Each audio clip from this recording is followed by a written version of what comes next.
Hello. वरुण राजा बोलता का? पाऊस पाऊस दादा बोलता? हा. आता कुठे आहेत तुम्ही? कर्जत साईड तिकडे आहेत का आज?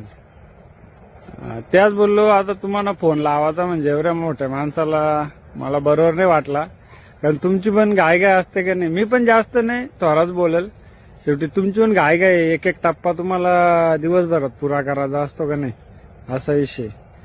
मग ऐका ना, एकच सांगा दादा, आता मी इकडं मुरबाड, शहापूर, भिवंडी या साईडच्या शेतकऱ्यांच्या वतीनं फोन लावलाय मी नाही.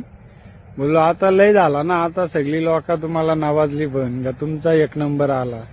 तुम्ही हिवाला उन्हाला यांना पण हरवलं का नाही, त्यांचं 2-2 महिने तुम्ही घेतले.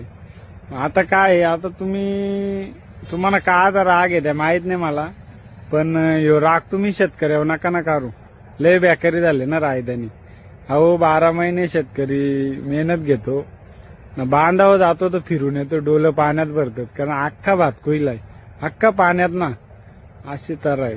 म्हणून बोललो तुम्ही उद्यापासून जर तकाट नाही पडला ना तर लय बरा होईल, असा विषय.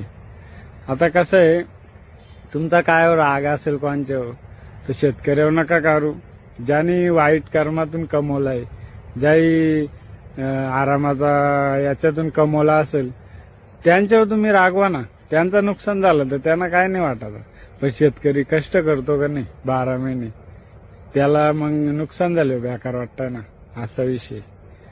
बरं मी काय सांगतो, तुम्ही काल आल तर रात्री आमच्याकडे बोलतात, रात्री 1 वाजता आल तर 5 वाजेवर होतं वाटतंय. हो, मी सामसूम झोपलो होतो, सकाळी उठलो तेव्हा समजलो पाऊस दादा येऊन गेले, असा विषय.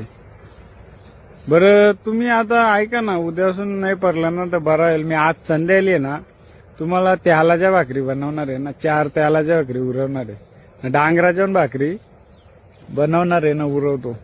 मला माहित आहे तुम्हाला त्याचाच राग आलाय, कारण आता कसं आहे, शेतकरी पण पाऊस दादाला विसरलाय. पहिले कसं पावसाचं आगमन झाला का लोक त्यालाच्या भाकरी करायच्या ना, डांगराच्या भाकरी करून पावसाला उरवायच्या. आता ती लोकांना त्या गोष्टीची लाज वाटायला लागली. परंपरा सगळ्या गोष्टी माणूस विसरलाय, शेतकरी त्या गोष्टी विसरलाय ना, त्याचाच राग आलाय मला माहिती आहे. बरा आला आमचा फोन उचलला, आमच्या शेतकऱ्यांशी तुम्ही टाइम दिला बोलायला, त्यावेळेला आभारी तुमचा. हा चला मग ठेवू का?